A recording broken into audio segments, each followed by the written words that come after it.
오늘 하나님께서 이렇게 끊임없는 그 친구들의 정죄함, 그런데도 하나님은 한마디도 안 하시거든요. 참 신기하게도 욥기서가 이렇게 진행되고 있는 가운데 한 번도 하나님은 등장하지가 않아요. 하나님께서 언제 등장했냐면 욥기서 처음 시작했을 때 1장과 2장에서 하나님이 등장을 하시거든요. 사탄에게 이제 시험을 해봐라.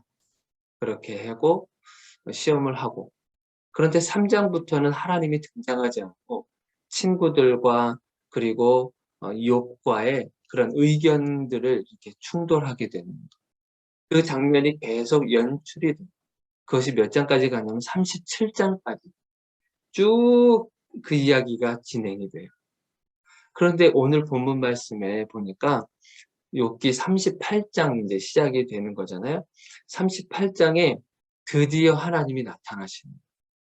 그전까지는 하나님이 계속 그냥 듣기만 하고 있는 거예요. 누구의 말을 들었냐면 친구들이 무슨 말을 하나, 욥은 또 거기에 대해서 무슨 말을 하는지, 나중에 등장한 엘리후는 무슨 말을 하고 있는지를 하나님이 다 듣고 계신다는 거예요. 그런데 중간에 얘들아 그 말 그거 아니야.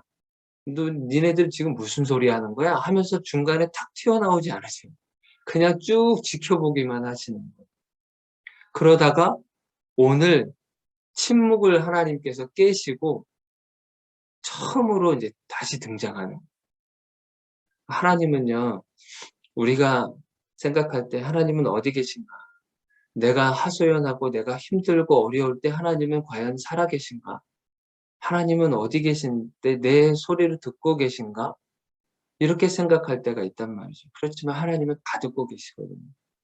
하나님께서는 우리의 작은 신음소리도 들으신다고 그랬어요. 오늘 찬양 가사도 보니까 하나님의 사랑, 하나님 사랑의 눈으로 너를 어느 때나 바라보신다.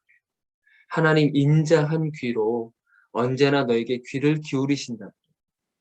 그리고 너의 작은 신음에도 응답하신다 그래요.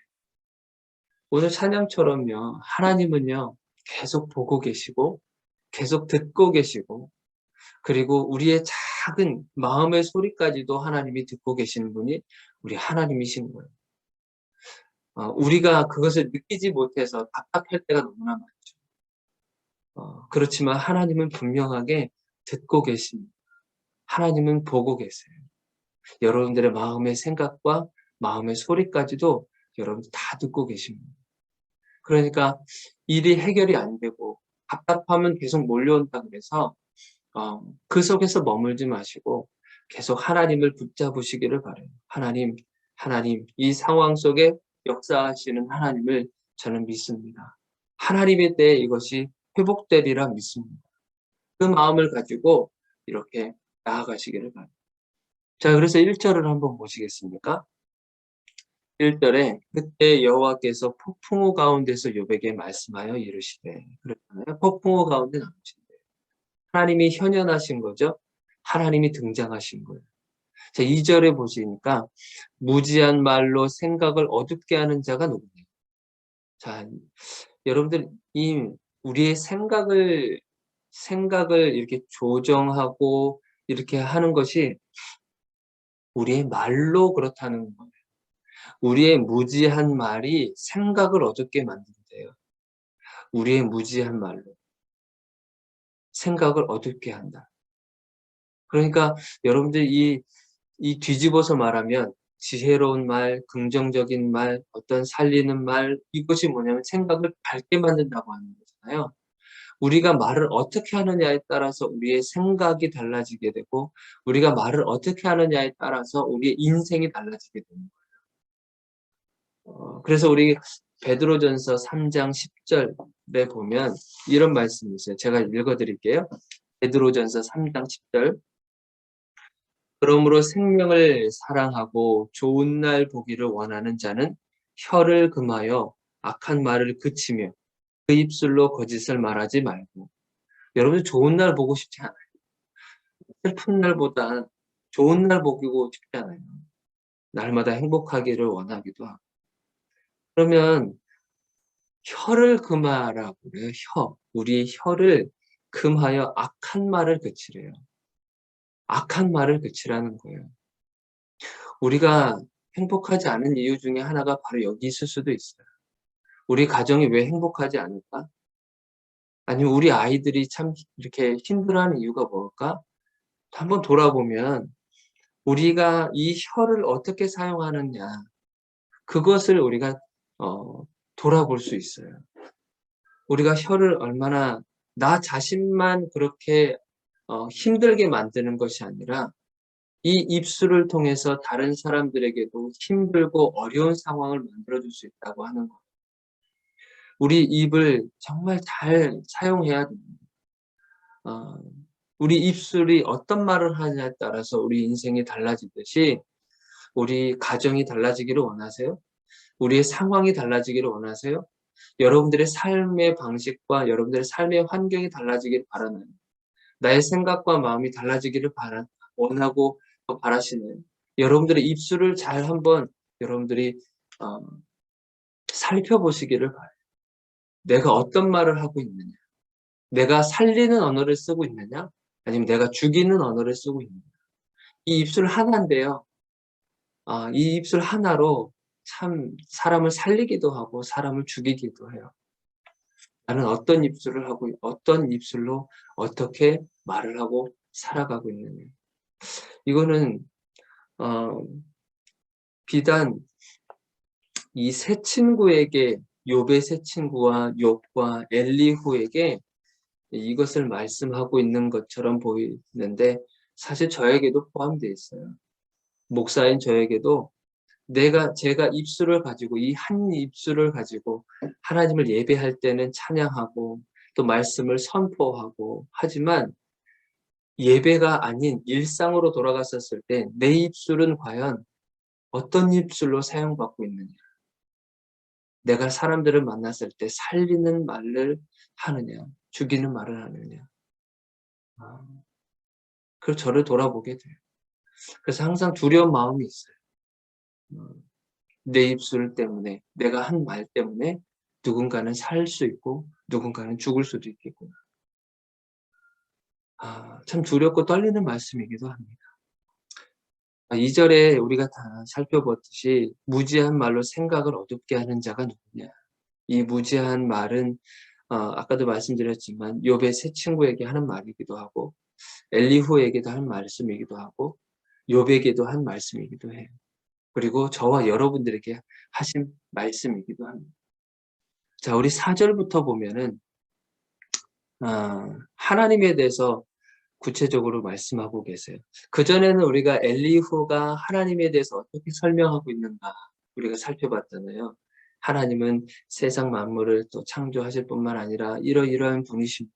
전지전능하신 분이고 그리고 악을 미워하시는 분이셨고 정의를 실현하시는 분이셨고 이런 것들에 대해서 엘리후가 증언한 것에 대해서 우리가 쭉 들어왔다면 지금은 하나님께서 직접 자신이 누군가에 대해서 설명하고 계신 거예요. 그러니까 사실 어찌 보면은 인간이 아무리 하나님에 대해서 정말 아름다운 말로 표현을 하고 하나님에 대해서 어느 것 하나 부족한 것 없이 설명한다 할지라도 하나님께서 하나님 자신을 드러내는 것보다 어떤 게 더 신뢰감이 있겠어요.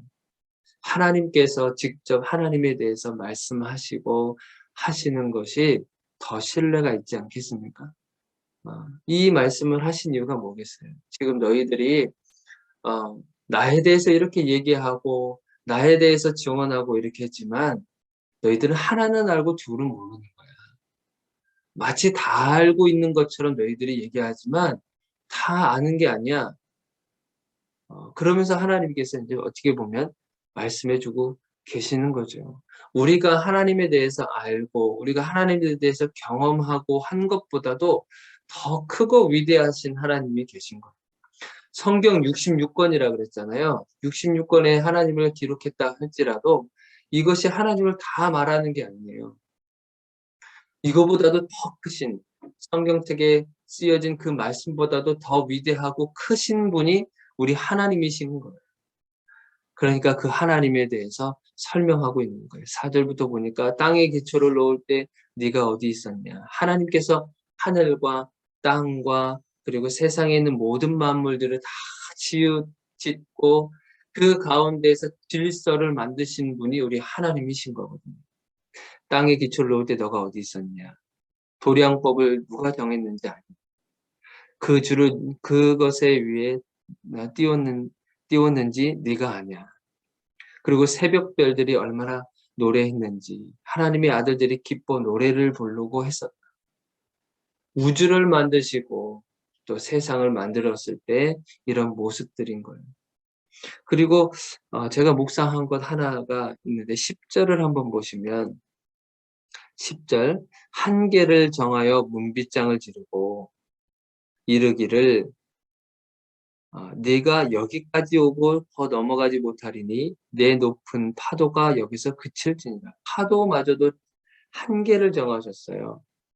높은 파도가 아무리 높게 일어난다 할지라도 그 경계선을 넘어가지 못하도록 하나님 만드신 거예요. 경계선을 만드신 하나님. 이 경계선을 넘어가는 순간 이게 뭐가 되는 거예요? 불순종이 되는 거예요. 하나님께서 질서를 만드실 때 하나님이 다 한계와 한계점과 경계선을 다 지으신 거거든요. 그것을 조금이라도 넘어가면 이 질서가 다 무너지게 되는 겁니다. 태양과 지구 사이의 거리가 조금만이라도 가까워지면 난리가 나는 거잖아요. 지구가 약간 이렇게 기울어져 있잖아요. 이게 약간 1도만 이렇게 돌아서도 지구가 난리 난다고 하나요? 달과 지구의 사이, 그리고 모든 행성들이 서로 얽히고 설키지 않고 자기 궤도를 따라서 하나님 모든 것들을 보면요. 하나님께서 한계와 그 한계점을 주님께서 만들어 놓으셨다고 하는 거예요. 그것을 벗어나는 순간 이 마음대로 자기가 나는 조금만 더 앞으로 갈래. 나는 조금만 더 넘어갈래. 라고 하는 그 순간에 모든 것이 무너질 뿐만 아니라 질서가 무너지고 그리고 그것은 하나님께 대한 불순종이 되어버립니다. 우리 인간에게도 하나님께서 한계점을 주셨거든요. 우리가 어디까지 볼 수 있게 하셨는지. 여러분들 현미경과 같은 눈을 가지고 있다고 생각해 보세요. 사람 얼굴에 있는 손에 있는 세균들이 다 보인다고 생각해 보세요. 얼마나 징그럽겠어요. 사람 얼굴 보기도 싫을 거야. 한계점을 다 가지고 있게 하셨다는 거예요. 생각하는 것도 여러분들 모든 것을 다 생각하고 있다고 생각해 보세요. 그럼 사람 미쳐버리지 않겠습니까? 귀도 내가 들을 수 있는 범위 내에서만 들을 수 있다고 생각해 보세요. 저 멀리에 있는 사람들이 하는 얘기도 다 듣고 조그마한 소리, 벌레가 기어가는 소리 다 듣고 한다고 생각해 보세요. 얼마나 괴로운 인생이 되겠습니까? 하나님은 한계를 정하셨어요. 근데 심지어는 사람의 생명의 한계까지도 정하셨어요. 그 생명의 한계가 있음에도 불구하고 사람은 더 살고 싶은 욕심 있잖아요. 더 욕심, 더 많은 것을 가지려고 하는 욕심들. 그 욕심이 과하다 보니까 어떤 일들이 벌어지게 돼요? 고통이 찾아오잖아요. 자연이 무너지게 되잖아요. 지금 우리가 욕심 때문에 이런 일들이 벌어지고 있거든요. 환경오염 심각하잖아요. 욕심 때문에 벌어진 거예요. 한계선 안에서 자유롭고 기쁘게 노르라. 한계선 안에서 여러분들이 마음껏 즐기시면 돼요. 그러나 그 한계선을 넘어가지 않도록 하기를 바라요. 하나님께서는 그것을 원하십니다.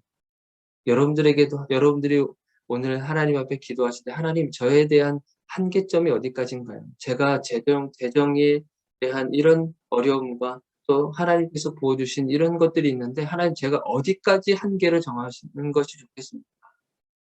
제가 건강에 대한 마음이 있는데 그것을 내가 어디까지 제가 하는 것이 맞겠습니까? 그 한계점을 여러분도 하나님한테 여쭤보셔야 돼요. 내 욕심인가? 끊임없이 하나님한테 물어보셔요. 내 욕심 때문에 이런 일이 벌어진 건 아닌가? 하나님, 제가 더 넘어가지를 않기를 원합니다. 저의 한계점을 주님 알려주시옵소서. 지혜를 주시옵소서. 그렇게 살아갔을 때 삶의 지혜가 생기는 겁니다. 하나님께서 어, 세상은 다 말하잖아요. 우연히 이루어진 거라. 지구도 우연히 만들어진 거고 세상은 우연한 인생입니다. 그 우연한 것 때문에 당신도 우연하게 생긴 거예요. 아무런 계획 없이 생긴 거예요. 그러니까 생명도 소중하게 여기지 않잖아요. 세상은 우연한 게 없어요. 다 계획적으로 하나님께서 만드신 거예요. 그 계획적으로. 하나님께서 일일이 전부 다 시스템화 만드시고 프로그램 만드시고 전부 다 우리의 몸에 필요한 것들, 인간의 삶 속에 필요한 모든 것들을 하나님은 우연하게 만드신 게 아니란 말이에요. 여러분들은 하나님께서 철저한 계획 속에서 만들어지신 분들입니다. 그렇다고 한다면 한계점도 하나님께서 만드셨다고 합니다. 그것을 하나님한테 끊임없이 물어보시고 그래서 이제 우리가 살아온 날보다 어찌 보면 살아갈 그런 날들이 더 많이 남았어요. 그러나 그것은 어, 확신할 수는 없지만 왜냐하면 사람의 생명은 하나님께 달려있기 때문에 당장 이 예배 마치고 와라 그러면 갈 수밖에 없는 우리들의 인생이 그러나 우리가 이제 앞으로 정말 살아가야 할 인생 속에서 하나님께 붙들리고 또 하나님께 지혜를 간구해서 지금까지 살아온 날이 어떤다 할지라도 앞으로의 삶을 이제 좀 주님 앞에 맡겨드리고 그렇게 살아가는 저와 여러분들의 인생이 되시기를 주님의 이름으로 축원드립니다. 기도하겠습니다.